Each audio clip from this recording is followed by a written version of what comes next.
காலையிலிருந்து 2 அமர்வுகளை முடித்துவிட்டு 3வது அமர்விலே நாம் அமர்ந்திருக்கிறோம். இப்ப தலைப்பின் அடிப்படையில் குர்ஆன் ஹதீஸை விளங்குவதற்கு இமாம்கள் என்று சொல்லக்கூடியவங்களுடைய விளக்கம் தடையா இருக்குது. குர்ஆன் ஹதீஸை விளங்குறதுக்கு யாருடைய தயவும் தேவை கிடையாது, இமாம்களுடைய விளக்கம் தேவை கிடையாதுங்கிற தலைப்பில் விவாதித்துக் கொண்டிருக்கிறோம். இதுல நீங்க காலையிலிருந்து எடுத்து பார்த்தீங்கன்னு சொன்னா அந்த எதிர்த்தரப்புடைய வாதங்கள் எல்லாமே இந்த இஸ்லாமிய எளிய மார்க்கண்டு கேள்வி பதில் நிகழ்ச்சி நாங்கள் நடத்துவோம். அதுல கேட்கிற கேள்வி மாதிரி இதுக்கு என்ன அர்த்தம், அதுக்கு எவ்வளவு பங்கு, இதுக்கு என்ன, ஏன் இது, இப்படிங்கிற மாதிரி தான் அவங்க வாதம் இருந்தது. வாதம்னா எப்படி இருக்கணும், நீங்கள் இப்படி சொல்லி இருக்கிறீர்கள், இது இப்படி இப்படி எல்லாம் தவறு, இதனால் இதை பதில் சொல்லுங்கன்னு கேட்கணும். அது தவறுங்கிறதையும் சொல்லாம சரிங்கிறதையும் சொல்லாம இதுக்கு என்ன அர்த்தம், அதுக்கு என்ன அர்த்தம், இதுக்கு என்ன பங்கு, இதுக்கு என்ன பங்குங்கிற மாதிரி தான் அவங்களுடைய வாதங்கள் முழுசுமே இருந்தது. அப்ப விவாத சபையில கேள்வி பதில்ங்கிற அடிப்படையில் போறது முறை கிடையாது. உங்களுடைய வாதத்தை, எங்களுடைய கருத்து எப்படி தவறு நிரூபித்து விட்டு நாங்க எப்படி கேட்கிறோம். உதாரணமா நாங்க என்ன கேட்டோம், உதாரணத்துக்கு நான் சொல்லி காட்டுறேன் பாருங்களேன். அதாவது லைலத்துல் கத்ர் இரவுங்கிறது எல்லா நாள்லயும் வரும், அபு ஹனீஃபா சொன்னாரு அப்படின்னு இருக்குது. இது இந்த ஹதீஸுக்கு மாத்தமா இருக்குங்க, இது விளக்கத்துக்கு பதிலாக குழப்பமா இருக்குது அப்படின்னு சொல்றோம். இது வாதம், இது தப்புன்னு சொல்லி ஆர்குமெண்ட் பண்றோம். இதுக்கு என்ன விளக்கம்னு உங்கள்ட்ட கேட்கல, தப்பு, இந்த குழப்புதுன்னு சொல்றோம். அதே மாதிரி இப்னு அரபி அதையே சொன்னாரு, எல்லா நாள்லயும் லைலத்துல் கத்ரை பார்த்தேன்டாரு, இது குர்ஆனுக்கு ஹதீஸுக்கு மாற்றம்னு ஆர்குமெண்ட் பண்ணியிருக்கிறோம். அதே மாதிரி 39, 27 தடவை லைலத்துல் கத்ருங்கிறது வருது. ஒரு லைலத்துல் கத்ர் 9 எழுத்து, அதனால 27 வருதுன்னு ஒருத்தர் சொன்னார், அபூபக்கர் வர்ராக்கர் சொன்னார். நீங்க இது என்ன, இது குர்ஆனா, இது ஹதீஸா, இது விளக்கமா, இப்படித்தான் புரிந்து கொள்வதான்னு கேட்டோம். அப்ப இது குர்ஆன் ஹதீஸை விளங்குறதுக்கு தடையா இருக்குன்றத சொல்றோம். அதே மாதிரி குன்பயக்கூன்றது அல்லாஹ் விளங்காம சொல்லிவிட்டான், இல்லாத பொருளை பத்தி ஆகண்டு இப்படி சொல்றது, இது சரியில்லைன்னு கசாலி சொன்னாரு. அப்ப குர்ஆனுக்கு எதிராக தான் பேசியிருக்கிறாரு, இது குர்ஆனுக்கு விளக்கமா, குர்ஆனுக்கு ஒத்து வருதா கேட்டோம். அதே மாதிரி ஜைனப் மீது அவதூறு சொல்லி இருக்கிறார், ரசூலுல்லாஹ் மேல ரொம்ப அசிங்கமாக கேவலமா எழுதி வைத்திருக்கிறார்கள், ஆதரிச்சு இருக்கிறார்கள் சொன்னேன். ஆதரிக்கலன்னு சொன்னாங்க, மாதிரி ஆதரிச்சாங்க, நிரூபிச்சுட்டேன். பகவியில கூட அவங்க சொன்னபடி இல்ல, நோட்ல தான் இருக்குங்கிற வரைக்கும் நிரூபிச்சு இதை சரி கண்டு இருக்கிறார்கள். ரசூல் ஸல்லல்லாஹு அலைஹி வஸல்லம் கண்ணியத்தை கெடுக்கிற விதமாக எல்லா 7ஆம் வகுப்பில் நடத்தக்கூடிய பைலாவிலையும் 4ஆம் வகுப்பில் நடத்தக்கூடிய ஜலாலையும் விரிவுரையா மதிக்கக்கூடிய எல்லா தப்சீர்களையும் இப்படித்தான் எழுதி வச்சிருக்காங்க ப்ரூஃபோட சொன்னோம். அப்படிலாம் கிடையாதுன்னு மறுத்தாங்க. அப்புறமேல எடுத்து போட்டோன்னு அதுக்கு பதிலே சொல்லல. இப்படி ஆர்குமெண்ட் நாங்க அப்படி வச்சிருக்கிறோம். அதே மாதிரி ஒரு ரகாத்து வித்ர் தொழுவுற கிடையாது, நாங்க ஹதீஸ்ல இருக்காங்க, ஹதீஸுக்கு விளக்கமா இருக்கா, ஹதீஸுக்கு மறுப்பா இருக்கா, இது தலைப்புல இல்லையா. ஒரு ரகாத் வித்ர் தொழுவ கூடாதுன்னு ஒருத்தர் சொல்றாரு, வித்ர் தொழுவலாம்னு ஹதீஸ் சொல்லுதுன்னா ஹதீஸுக்கு மறுப்பா இருக்கா, விளக்கமா இருக்கா, இதான் கொஸ்டின். விளக்கமா இல்ல, மறுப்பா தான் இருக்குது. அதே மாதிரி மகரிபுக்கு முன் சுன்னத்து இல்லைங்கிறாரு, இருக்குன்னு ஹதீஸ் சொல்லுது, இது விளக்கமா மறுப்பா அப்படின்னு கேட்டோம். அதே மாதிரி யூதர்களுக்கு விபச்சாரத்துக்கு தண்டனை இல்லைன்னு சொல்றாரு, ரசூலுல்லாஹ் கொடுத்திருக்காங்கன்னு வருது, இது விளக்கமா மறுப்பா, நம்மளாம் அப்படி கேட்கணும், ஒரு மறுப்பா விளக்கமான காரண காரியத்தோட ஆர்குமெண்ட் வச்சு இது தப்புன்னு சொல்லி சொல்றோம். அதே மாதிரி மலை தொழுகைக்கு இல்ல அப்படின்னு சொல்றாரு, இருக்குன்னு ஹதீஸ்ல இருக்குது, இது இமாம்களுடைய விளக்கமா, இது குழப்பமா அப்படின்னு கேட்கிறோம். கிரகண தொழுகை இல்லைங்கிறாரு, ஆனா இருக்குன்னு ஹதீஸ்ல இருக்குது, இது விளக்கமா குழப்பமா அப்படின்னு கேட்கிறோம். வாகனத்துல வித்திரு தொழக்கூடாதுன்னு சொல்லியிருக்காரு, வாகனத்துல ரசூலுல்லாஹ் வித்திரு தொழுது இருக்கிறாங்க, இது விளக்கமா, இது குழப்பமா, ஹதீஸுக்கு மாத்தமா பேசுற விளக்கமாகுமா அப்படின்னு கேட்டோம். அடுத்துலக அசர் ஹதீஸ்ல வரும்போது 19 கருத்தை சொல்லி ஹதீஸ்ல இருந்து அப்புறப்படுத்துறாங்களே, இது விளக்கமா குழப்பமா அப்படின்னு கேட்டோம். ருக்குல சுமாரா அந்த கை தொடுற அளவு குனிஞ்சா போதும், ஆனா முதுகு தண்டு நேரா வரணும்னு ஹதீஸ்ல இருக்குது, அதுக்கு மாத்தமா சொல்லி இருக்கிறாங்களே, இது விளக்கமாகுமா குழப்பமாகுமா அப்படின்னு நாங்க கேட்டோம். அது மாதிரி அத்தி என்றாலும் ஆலிவு என்றாலும் ஜெய்தூன் என்றாலும் என்ன விளக்கம் அப்படிங்கிறது எல்லாருக்கும் தெரிஞ்சிருக்குது. இவங்க விளக்கங்கிற பேர்ல அந்த பள்ளிவாசம், இந்த பள்ளிவாசம், அந்த ஊர், இந்த ஊருன்னு சொல்றாங்களே, இதெல்லாம் விளக்கமா, இது குழப்பமா அப்படின்னு நம்ம ஆதாரத்தோட கேட்டு குழப்புறாங்கன்னு சொல்றோம். அதே மாதிரி ஃபிரௌன் முஸ்லிம் இப்னு அரபி சொல்லியிருக்காருன்னு சொன்னோம், அதுக்கு ஆதாரம் கேட்டீங்க, பேப்பரையும் கொடுத்துட்டோம்.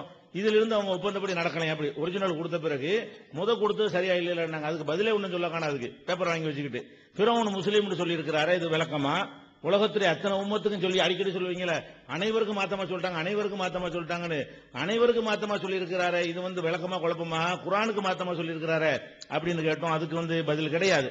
அது மாதிரி அனரபுக்கும் இல்லான்னு சொன்னது சரிதான், அவர் கரெக்டா தான் சொல்லியிருக்கான் ஃபிரௌன் அப்படின்னு இப்னு அரபி சொல்லி இருக்கிறாரு, இது விளக்கமா குழப்பமா, குர்ஆனுக்கு எதிரான போக்கா அப்படின்ற ஆதாரத்தோட கேட்டோம். நம்ம கேட்டதெல்லாம் ஆர்குமெண்ட் அம்புட்டுமே தப்பு, இது குழப்பம் என்று நிரூபிக்கக்கூடிய வகையில் இதுக்கு என்ன அர்த்தம், அதுக்கு என்ன அர்த்தம், நீங்க சொன்ன மாதிரி என்ன செய்யல, அசவுக்கு என்ன அர்த்தம், அதுக்கு என்ன அர்த்தம், இந்த வார்த்தைக்கு என்ன அர்த்தம் அப்படிலாம் நான் கேட்கல. இது தப்பு என்று காரண காரியத்துறை விலைக்கு நீங்க ஆன்சர் பண்ணுங்கன்னு கேட்கிறோம். அப்படி வாதம் பண்றீங்க, ஒரு வாதம் கூட எடுத்து வைக்கல. அந்த மாதிரி அதுக்கப்புறம் வந்து சிலைகளை வணங்கக்கூடாதுன்னு சொன்னா அதுக்கு அந்த அர்த்தம் இல்ல. அல்லாஹ் நாடுனது வரைக்கும் கண்டுபிடிக்கிறார் கஸ்ஸாலி. அல்லாஹ் எதை நாடுகிறான் என்றால் தங்கவல்லியை தான் இந்த இடத்துல நாடுகிறான் அப்படிங்கிறாரு. அப்ப சிலைகள்ங்கிறது தங்கவல்லியை நாடுறாங்கிறது அது அர்த்தமா? இப்படி சொல்லலாமா? குர்ஆன் ஹதீஸுக்கு நேர் முரண் இல்லையாங்கிறது கேட்டோம். அதுக்கு சரியான பதில் கிடையாது. அதே மாதிரி சாவிங்கிற நூல்ல வந்து மதுஹபை பின்பற்றாட்டி அவங்க வந்து வழிகேடன்னு சொன்னதோட மட்டும் இல்லாம சஹாபாக்கள் சொல்லையும் பின்பற்றக்கூடாது, குர்ஆனையும் பின்பற்றக்கூடாது, ஆயத்தையும் பின்பற்றக்கூடாது, சஹீஹான ஹதீஸையும் பின்பற்றக்கூடாது, மதுஹபை தான் பின்பற்றணும் அப்படின்னு சொல்வது எவ்வளவு அப்பட்டமான ஒரு குர்ஆனுக்கு எதிரான போக்கு. இதான் விளக்கமா? குர்ஆனுக்கு விளக்கமா இருக்கக்கூடியவர்கள் இப்படி பேசுவார்களா அப்படின்னு கேட்டோம். அதுக்கு முரண்பட்டு நினைச்சிட்டாங்க, தனக்கு தானே முரண்பட்டுக்கிட்டாங்க. அது மாதிரி தலாக்குங்கிற பேர்ல அதிசய தலாக்குன்னு சொல்லி சொன்னோம். அதுல வந்து அகல தலாக்கு, நீள தலாக்கு, மண்ட தலாக்கு, அது இப்படி பல மாதிரி சொல்றீங்களா? இது என்ன? இது 3ல 1 தலாக்கு, 4ல 1 தலாக்கு, 8ல 1 தலாக்கு, 6ல 1 தலாக்குன்னா இது என்னங்க? கோமாளி கூத்தா இருக்குது. இப்படி இல்லாம ஒருத்தன் மட்டும் கேள்வி கேட்டா போட கிறுக்கு போயிலன்னு சொல்லிட்டு போயிருவோம். இது கேள்வி கேட்டுக்கு பதில் சொன்னாங்களாம் அப்படிங்கிற மாதிரி எல்லாம் சொன்ன காட்சியை பார்த்தோம். அதுக்கடுத்து நினைச்சோம் பயங்கரமான ஒரு கணக்கு ஒண்ணு போட்டாங்க. அது என்னன்னு கேட்டேன், எதுவும் சொல்ல முடியல. அதாவது மதுஹபுல உள்ளதை விலைக்கு சொல்றதுக்கு இங்க உள்ள மக்கள்கிட்ட கேட்கல, அவர்கிட்ட தான் கேட்கிறோம். இதை விலைக்கு சொல்லுங்க. 10 தலாக்கு, 9 தவிர, 8 தவிர, 7 தவிர, 6 தவிர, 7, 5 தவிர, 4 தவிர, 3 தவிர, 2 தவிர, 1 தவிர அப்படின்னு சொன்னா அதனுடைய அர்த்தம் 5. இது என்ன கணக்கு? இப்படின்னா இப்படி 5 வரும். அதை சொல்லுங்க முதல்ல. இப்படி சொல்ல மாட்டான் ஒரு கிறுக்கு பைய. ஆனா வந்து இப்படி சொன்னா கூட என்ன கணக்கு இது? அதுக்கு கேட்டோம், இது வரைக்கும் பதில் கிடையாது. அதே நேரத்தில் நீங்க நாங்க 3 ஆயத்துக்கு அர்த்தம் செஞ்சு விளக்கம் சொல்லுங்க. நாங்க அர்த்தம் செஞ்சு விளக்கம் சொல்லணும். ஆர்குமெண்ட் வைங்க. உங்களுக்கு என்ன ஆர்குமெண்ட்? 3 ஆயத்துக்கு அவருக்கு பதில் என்ன? நீங்க 3 ஆயத்துக்கு அர்த்தம் செஞ்சு நீங்க விளக்கம் சொல்லணுங்கிறாரு. விளக்கம் சொல்ற பயான் பண்றதுக்கு வந்திருக்கல. ஒரு வசனத்தை எடுத்துக்கொள்ளுங்கள், இதுல வந்து அர்த்தத்தை நீங்க சொல்லுங்க, அதுல என்ன தப்பு இருக்குன்னு சொல்லுங்க. இமாம்கள் இந்த மாதிரி அற்புதமா விளக்கம் சொல்லி இருக்காங்க, இது குர்ஆன்ல இல்ல, ஆனா ஹதீஸ்ல இல்ல, இல்லாமலே இமாம்கள் அற்புதமா சொல்லிவிட்டாங்க, இது உங்களுக்கு தெரியுமா அப்படின்னு கேளுங்க. ஒவ்வொரு ஆயத்தை எடுத்து இதுக்கு என்ன அர்த்தம்? அவங்க 6000 ஆயத்தும் கேட்கலாம். அப்படி பார்த்தா அலிஃப் தாலிகல் கிதாபுக்கு என்ன அர்த்தம்? லாரபிக்கு என்ன அர்த்தம்? முதல் இப்படி கேட்டு இருக்கலாம்ல. இதெல்லாம் கேள்வியா? முதல் முத்தகீனுக்கு என்ன அர்த்தம்? அல்லதீன யுமினூன பில் கைபுக்கு என்ன அர்த்தம்? ஒய்கீமுன ஸலாத்தன் என்ன அர்த்தம்? இப்படி கேட்டுட்டு இருக்கலாமா? இல்ல. இத வாதம். நீங்க எங்கள் மீது குற்றம் சுமத்தணும், கொஸ்டின் பண்ண கூடாது. குற்றம் சுமத்தி அதுல கொஸ்டின் பண்ணணுமே தவிர இதுக்கு என்ன அர்த்தம், இதுக்கு என்ன அர்த்தம், இதுக்கு என்ன அர்த்தம், இதுதான் மொத்தத்தை என்ன காலையில இருந்து நடந்திருக்கு. நாங்க எப்படி கேட்கிறோம்? பாயிண்டா வச்சிருக்கிறோம் ஒண்ணா. அதே மாதிரி வந்து ரசூலுல்லாஹ்வோட இருப்பவர்கள்னா என்னது? அபூபக்கர், இரக்கம் உள்ளவர்கள்டா உமர், கடுமையானவர்கள்டா உஸ்மான், இப்படி எல்லாம் இஷ்டத்துக்கு உளறி வச்சுக்கிறீங்களா? இது என்ன? இது குர்ஆனுக்கு விளக்கமா குழப்பமா அப்படின்னு கேட்டோம். மழை பொழியறதுக்கு கேட்கும்போது விஞ்ஞானத்தை மறுத்திருக்கிறாங்க. அதுக்கு பதில் சொல்லாம இந்த கிதாபுல மறுத்தா வேற கிதாபுல ஆதரிச்சிருக்காங்களா? இந்த கிதாபுல மறுத்திருக்காங்கல்ல, அதான டாபிக் குழப்பி தலைவர் அப்படிங்கிறது நிரூபணம் ஆயிடுச்சு. வேற கிதாபுல அப்படி இல்லைங்கிறாரு. இல்ல கஷாஃபு ஜமக்ஷரி நினைஞ்சிட்டார் அந்த காலத்திலேயே. மழை எப்படி வானத்தில் இருந்து மழை பொழியறத விஞ்ஞானத்தை அன்னைக்கே சொல்லிட்டாரு. கடைசியில கஷாஃப்லயும் அப்படி சொல்லல. அது வந்து அப்படி தவறான தகவல். அவர் அப்படின்னு சொல்லல. இஸ்ஸாமூன அரபுகள் நினைத்துக் கொண்டிருந்தார்கள் சொல்றாரு. அரபுகள் வந்து இங்க இருந்து தண்ணி போய் திரும்பி வருது நினைத்துக் கொண்டிருந்தார்கள், அதனால ரஜ்ன்னு பேர் வைத்தார்கள், திரும்பி வருதுன்னு பேர் வைத்தார்கள். அரபுகளுடைய வழக்கம்னு சொன்னாரே தவிர சயின்டிபிக்கா அவர் வழக்கம் எல்லாம் சொல்லவும் இல்ல, சயின்டிபிக்காவும் அவர் பேசவும் இல்லை. அந்த தகவலும் பொய். ஆனால் இப்ப என்ன கேட்டோம்? இப்ப இந்த மழை பெய்யறதுக்கு இவர் சொன்ன விளக்கம் சரியா? அதான் கேள்வி. தப்பா சொல்லி இருக்காரு. அதே மாதிரி வந்து சந்திரன் முதல் வானத்தில் இருக்கு, சூரியன் 4வது வானத்தில் இருக்குது, ஒவ்வொரு கோள்கள் ஒரு வானத்தில் ஒட்டி வைத்திருக்குன்னு எழுதியிருக்கிறாங்களே, இது விஞ்ஞானமா? இது படிச்சான்னு சொன்னா இதுதான் குர்ஆன் சொல்லுது, அடுக்கடுக்காக வானத்தை படைத்திருக்கிறோம், இதான் அர்த்தம்னு சொன்னாருன்னு சொன்னா இதை பார்த்துட்டு ஒருத்தனுக்கு குர்ஆனுடைய விளக்கம் கிடைக்குமா? குழப்பம் வருமா? இது என்ன புக்கு அப்படின்னு கேட்டோம். இதுக்கு என்ன செய்யல? இதுக்கு வந்து உங்க பதில் சொல்ல முடியல. இம்புட்டு கேள்வியும் கேட்டிருக்கணும். அதனால வந்து நீங்க என்ன பண்ணுங்க, இப்போ உங்கள்கிட்ட கேட்கிறோம், நீங்க என்னென்னலாம் கேட்டீங்களோ அதை வந்து கேள்வியா கேட்காம, உதாரணம் கலாலான்னீங்க, கலாலாங்கிற 2 ஆயத்துல வருது, அதுல நீங்க சொல்ற அர்த்தம் என்ன, அது எந்த வகையில சரி, நாங்க சொன்ன அர்த்தம் எந்த வகையில தவறு, நீங்க எப்படி இமாமுடைய வழக்கத்துல இதை பெற்றீங்க, இமாமுடைய வழக்கம் இல்லாம நாங்க என்ன தப்பு பண்ணிவிட்டோம் அப்படின்னு ஆர்கியுமெண்ட் மக்கள்கிட்ட எடுத்து வச்சு அதை ஒரு விவாதத்துக்கு கொண்டு வந்தா தான் அதுக்கு என்ன செய்ய தீர்வு கிடைக்கும். அதே மாதிரி வந்துகிட்டு சாலிமுடைய சம்பவம், விவாதத்துக்குள்ள நுழைங்கிறாங்க, நுழைவோம், எடுத்து வைங்க. சாலிமுடைய சம்பவத்தை நீங்க என்ன சொல்ல வர்றீங்க, அதுல நாங்க என்ன சொல்றோம், நீங்க அது எப்படி தப்பு, அதை விளக்குனா தானே நாங்க கேள்வி கேட்க முடியும். சும்மா அதுக்கு என்ன சொல்றீங்க, இதுக்கு என்ன சொல்றீங்க, என்ன செய்யக்கூடாது, கேள்வி கேட்கக்கூடாது என்பதை நான் பதிவு செய்து கொள்கிறேன். அதுக்கடுத்து என்னன்னு கேட்டா புதுசா சில வைக்க வேண்டி இருக்கிறது. அல்லாஹ் வந்து பக்ராவுல 19வது வசனத்துல வந்து அவுக்க செய்யும் என சமாய், வானத்திலிருந்து மழை பொழிகிறது, பீகி துருமாத்தும், அதில் இருள்கள் இருக்கின்றன, வராதுன் இடி இருக்கிறது, பரக்குன் மின்னல் இருக்கிறது, இப்படின்னு ஒரு வசனம் இருக்கிறது. இடினா எல்லாருக்கும் விளங்குறது. விளக்குறா எப்படி விளக்குறா? அஸ்ஸலாமு அலைக்கும் வரஹ்மத்துல்லாஹி வபரகாத்துஹு. கண்ணியத்திற்குரிய உலமா பெருமக்களே, அன்பார்ந்த பெரியவர்களே, இளைஞர்களே, இதுவரைக்கும் நம்ம கேள்வியாகத்தான் வைக்கிறோம், வாதத்தை வைக்கல அப்படிங்கிற ஒரு கருத்தை தெரிவிச்சிருக்கிறாங்க. நம்ம வாதமாகத்தான் வச்சோம். அது தலைப்பை படிச்சுட்டு தான் சொன்னோம். உங்களுடைய நிலைப்பாட்டில் இமாம்கள் உதவியின்றி குர்ஆன் ஹதீஸ் அனைத்தையும் விளங்க முடியும்னு சொல்லியிருக்கிறீங்க. இப்ப நான் சில வசனங்களை சொல்றேன், இமாம்களோட உதவி இல்லாம நீங்க விளக்கம் சொல்லுங்க.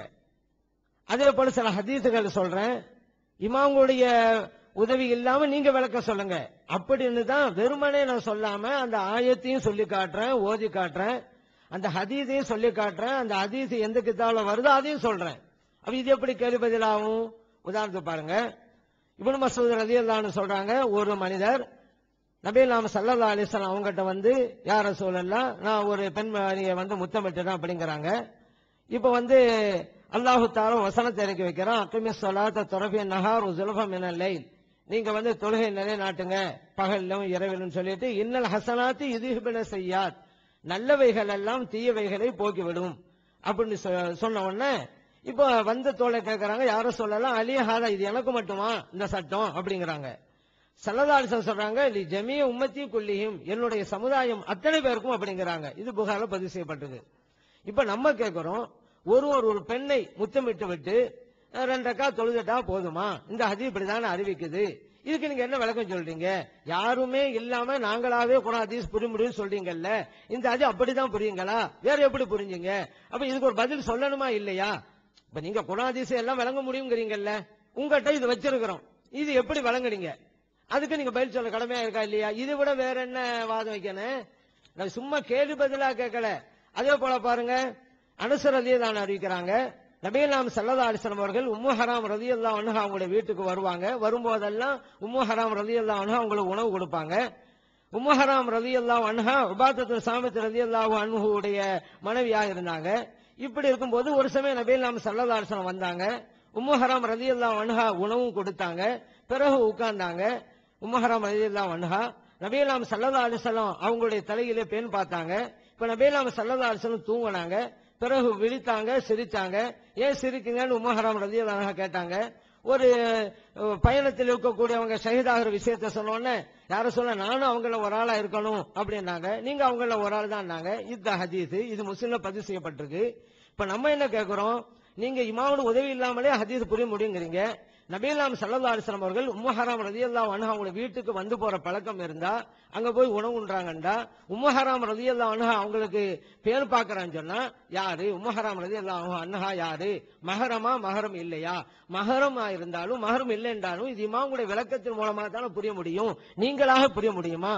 நீங்களா புரியறதான விளக்கம் சொல்லுங்க அப்படிங்கறத கேட்டோம். இது வாதமா இல்லையா? இது கேள்வி பதிலா? இது நம்ம நேரத்தின் கருதி இவ்வளவு விளக்கமா சொல்லல, ஆனா அவங்களுக்கு புரியாது, தவிர்க்கிறதுக்கு அப்படி சொல்றது. அதே போல பாருங்க, ஆயிஷா சித்திகா ரலியல்லாஹு அன்ஹா அவங்க சொல்றாங்க, சஹலா ரலியல்லாஹு அன்ஹா நபிகள் ஸல்லல்லாஹு அலைஹி வஸல்லம் அவங்ககிட்ட யா ரசூலல்லாஹ், இந்த சாலிம் ரலியல்லாஹு அன்ஹு வீட்டுக்கு வந்து போறாங்க. இது அபூ ஹுதைஃபா ரலியல்லாஹு அன்ஹு அவர்களுக்கு தோழரா இருக்கிறாங்க. இவங்க அவங்களுக்கு உதவி செய்யணும், இவங்க அவங்களுக்கு செய்யணும், அந்த மாதிரி ஒப்பந்தம் உள்ளவங்க, அதான் ஹலீஃப்ங்கிற வார்த்தை. அப்படி இருக்கிறாங்க. இப்படி வந்துட்டு போறது அபூ ஹுதைஃபா ரலியல்லாஹு அன்ஹு முகத்திலே சில விஷயத்தை நான் பார்க்கிறேன். அதான் இந்த நேரத்தில் நபிகள் ஸல்லல்லாஹு அலைஹி சொல்றாங்க, அர்தஇஹி, அவங்களுக்கு நீங்க பால் கொடுங்கன்னாங்க. இவங்க கேட்டாங்க, எப்படி யா ரசூலல்லாஹ் நான் பால் கொடுப்பது? இவங்க பெரிய ஆளா இருக்கிறாங்களே, ஏன்னா அந்த பால்குடி சட்டம்ங்கிறது சின்ன குழந்தைகளுக்கு உள்ளது, இது பெரியவங்களுக்கு இந்த சட்டம் எப்படி பொருந்தும் அப்படிங்கிறாங்க. நபிகள் ஸல்லல்லாஹு அலைஹி வஸல்லம் சிரித்தாங்க, இப்படி எல்லாம் ஒரு சட்டத்தை புரிஞ்சு வச்சிருக்காங்களே அப்படின்னு. அப்போ சொன்னாங்க, எனக்கு தெரிஞ்சுதான் சொல்றேன் அப்படின்னாங்க. இது முஸ்லிம்ல பதிவு செய்யப்பட்டிருக்கு. இது நபிகள் ஸல்லல்லாஹு அலைஹி வஸல்லம் அவர்கள் விதிவிலக்கு வழங்கிய ஹதீஸ்ங்கிறது வேற ஹதீஸ்கள்ல எல்லாம் இருக்குது. ஏன் நபிகள் ஸல்லல்லாஹு அலைஹி தெரிஞ்சே தான் இது சொல்றாங்க. ஆனா இப்ப இந்த இடத்துல பெரியவங்களுக்கு இந்த சட்டம் வராதுல, அப்ப இமாமுடைய விளக்கம் இல்லாம இந்த ஹதீஸ் எப்படி நீங்க புரியுங்க அப்படின்ற ஒரு கேள்வி வச்சிருக்கோம். இதுக்கு நீங்க பதில் சொல்லாம நாங்க கேள்வி பதில் நிகழ்ச்சிங்கிறீங்க. இல்ல, நாங்க வாதத்தை தான் வச்சுக்கிட்டு இருக்கோம். இமாமுடைய விளக்கம் இல்லாமல் குர்ஆனை புரிய முடியுங்கிறீங்க. இந்த ஹதீஸை இமாமுடைய விளக்கம் எப்படி புரியுங்க? அதான் எங்களுடைய கேள்வி. அதே போல பாருங்க, நபிகள் நாயகம் ஸல்லல்லாஹு அலைஹி வஸல்லம் அவர்கள் அபீக என்று ஒரு தோழரை பார்த்து